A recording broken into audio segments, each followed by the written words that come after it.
Thanks, guys. Good to be here. I mean that.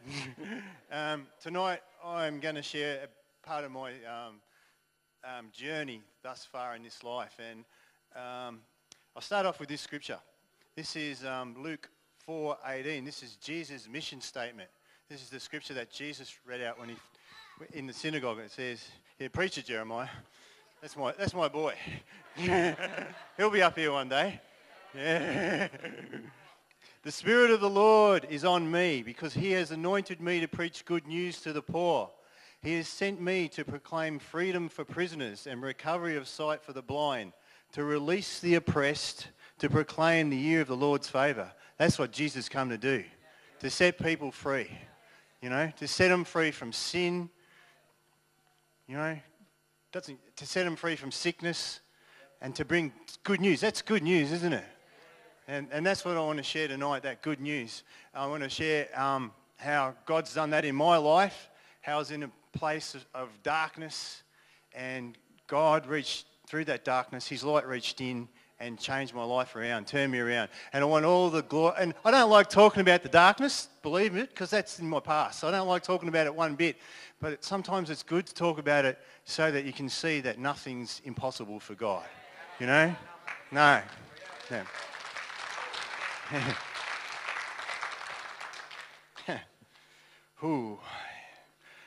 So, like I said, I'll share a few minutes about my past. I came from a broken family. My father was an alcoholic. My father left when I was young, and I felt the rejection of my father and my mother and my grandmother and my sister. We lived together in Ballarat. That's how I was brought up. So I'm just going to sort of skim over this, guys, because I haven't got a lot of time.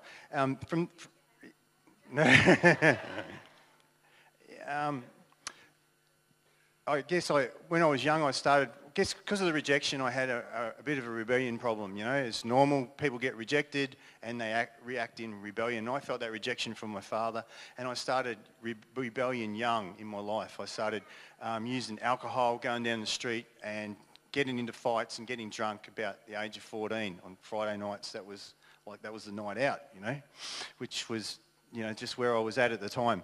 I got my first job when I was 16, nearly 17. That was in, after I left school, I ran away from home, cut a long story short, and my father came and got me and took me to his house in Wollongong, and that's where I got my first job. And my first job was working in a service station, and I was like the grease monkey. I was like doing the grease and oil change and minor repairs on the cars. And the guys I was working for were crooks. They were ripping everyone off. People would come in there for a roadworthy certificate. They would claim there was all these things wrong with their car, and they would get me to do minor things, cleaning them and that, and then they would take all their money. And I started stealing from these guys, and I justified it because I was stealing from other people. Well, I did. That's how I first started stealing, because the guys I was working for, they were stealing, and I thought, well, if it's good enough for you, it's good enough for me, and I did. And I know that was wrong now, but that's how I started.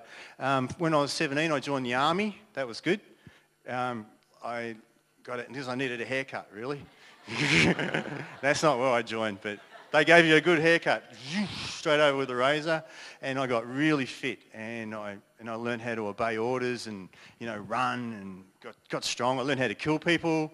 That was handy. I've never really needed it, but I did. But another thing that happened there is there was a culture in the army of alcohol, and I started drinking very heavily. I got involved in that culture of mateship, and we were always at the boozer, and that was where I really got heavily involved in alcohol. I only lasted in the army about a year. I'd done the bolt. I had had enough of it. I was bored with it, and I went back to Ballarat and lived with my mum and my grandmother and sister for a while. Well, I hid out for a while, because if they had caught me, I would have gone to the army prison. I didn't really want to go there because they're a terrible place. So fortunately, I didn't get caught. After 90 days, I got a discharge, and I started living in Ballarat again. But then I had that serious alcohol problem, and that ended up with a serious drug problem as well. Started hanging around with the wrong people. Got involved with started using more drugs, marijuana, amphetamine, speed, heroin, everything. Got deeper and deeper involved in that, and deeper and deeper involved in sin. And as a result of that, I needed money to pay for my drugs. Started breaking into people's houses and stealing. There wasn't much that we wouldn't do for money. You know, we were pretty desperate. And I guess I was I describe myself as like a dog chasing his tail around and around in circles. You ever seen a dog chase his tail around and around in circles? Well, that's how my life was at the time, just going nowhere, just getting to be stoned or off my head was normal. That was normal. When I was straight, I could not handle that reality of being straight. So we just did anything we had to do to get the substance to get off our face because we couldn't handle the pain of reality. I think you'll find there's a lot of people out there in the world at this, you know, that we live in that situation, just taking stuff because they can't handle the reality of life. That was where I was at. Yeah. Glad I'm not there anymore. Yeah. glad I can stand up here in front of this church and just say it's good to be free, you know. Like that scripture said, Jesus came to set the prisoners free. I don't like talking about the bad stuff, but when it comes to talking about Jesus, I like that. I like talking about Jesus, you know. I like talking about what he can do, how he can change your life, you know, and how nothing's impossible for him, how he can set you free. It doesn't matter where you are. So from there, I ended up in trouble again with the police. I ended up on the run again. First I went to court and I stood before the judge and I would have no doubt been found guilty, you know, and I stood there and I managed to get bail and like one day we'll all stand before a judge, won't we? Yeah. But I stood before that human judge and he gave me bail, but I knew I was going to jail and I really didn't want to go there. So I ran away. I went to Western Australia with my cousin and his girlfriend at the time.